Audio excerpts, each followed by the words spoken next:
22వ కీర్తన మొదటి వచనం. నా దేవా, నా దేవా, నీవు నన్నేల విడనాడితివి. నన్ను రక్షింపక, నా ఆర్తధ్వని వినక నీవేల దూరముగానున్నావు. 2వ వచనం. నా దేవా, పగలు నేను మొర్రపెట్టుచున్నాను, రాత్రివేళను నేను మౌనముగా నుండుటలేదు, అయినను నీవు నాకుత్తరమియ్యకున్నావు. 3వ వచనం. నీవు ఇశ్రాయేలు చేయు స్తోత్రముల మీద ఆసీనుడవయ్యున్నావు. 4వ వచనం. మా పితరులు నీ యందు నమ్మికయుంచిరి, వారు నీ యందు నమ్మికయుంచగా నీవు వారిని రక్షించితివి. 5వ వచనం. వారు నీకు మొర్రపెట్టి విడుదల నొందిరి, నీ యందు నమ్మికయుంచి సిగ్గుపడకపోయిరి. 6వ వచనం. నేను నరుడను కాను, నేను పురుగును, నరుల చేత నిందింపబడిన వాడను, ప్రజల చేత తృణీకరింపబడిన వాడను. 7వ వచనం.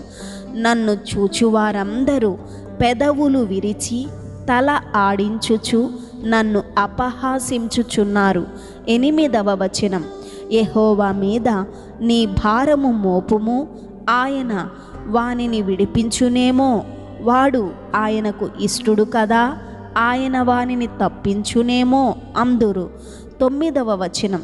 గర్భము నుండి నన్ను తీసినవాడవు నీవే కదా, నేను నా తల్లి యొద్ద స్తన్యపానము చేయుచుండగా నీవే కదా నాకు నమ్మిక పుట్టించితివి.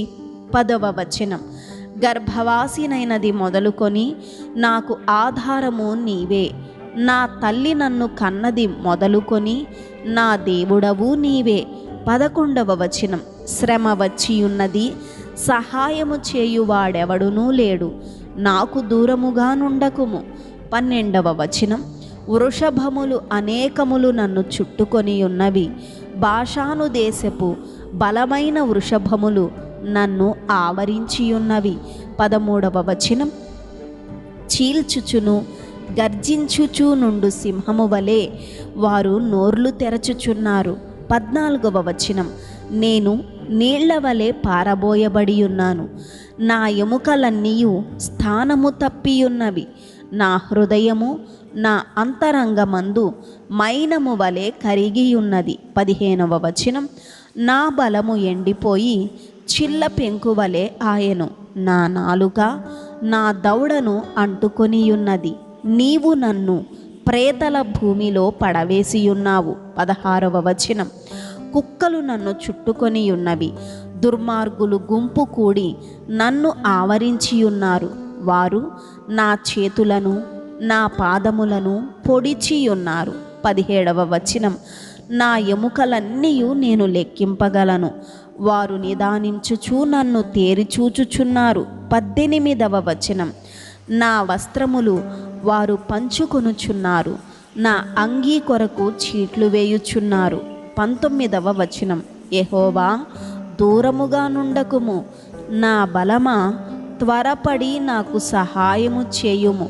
20వ వచనం. ఖడ్గము నుండి నా ప్రాణమును, కుక్కల బలము నుండి నా ప్రాణమును తప్పింపుము. 21వ వచనం.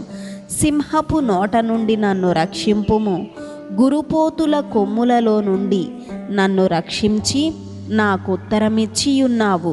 22వ వచనం.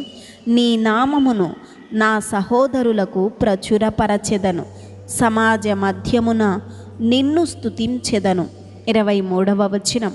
యెహోవా యందు భయభక్తులు గలవారలారా ఆయనను స్తుతించుడి, యాకోబు వంశస్థులారా మీరందరూ ఆయనను ఘనపరచుడి, ఇశ్రాయేలు వంశస్థులారా మీరందరూ ఆయనకు భయపడుడి.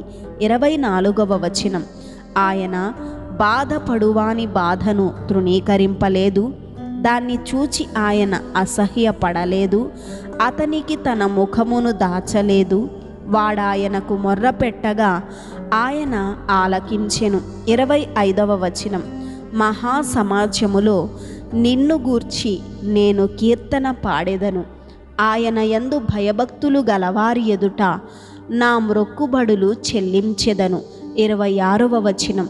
దీనులు భోజనము చేసి తృప్తి పొందెదరు, యెహోవాను వెదకువారు ఆయనను స్తుతించెదరు. మీ హృదయములు తెప్పరిల్లి నిత్యము బ్రతుకును. 27వ వచనం, భూదిగంతముల నివాసులందరూ జ్ఞాపకము చేసుకొని యెహోవా తట్టు తిరిగెదరు.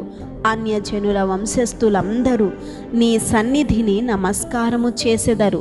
28వ వచనం, రాజ్యము యెహోవాదే, అన్యజనులలో ఏలువాడు ఆయనే.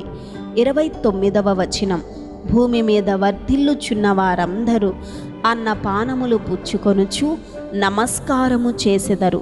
తమ ప్రాణము కాపాడుకొనలేక మంటిపాలగు వారందరూ ఆయన సన్నిధిని మోకరించెదరు. 30వ వచనం, ఒక సంతతి వారు ఆయనను సేవించెదరు, రాబోవు తరమునకు ప్రభువును గూర్చి వివరింతురు. 31వ వచనం, వారు వచ్చి ఆయన దీన్ని చేసెనని పుట్టబోవు ప్రజలకు తెలియజేతురు.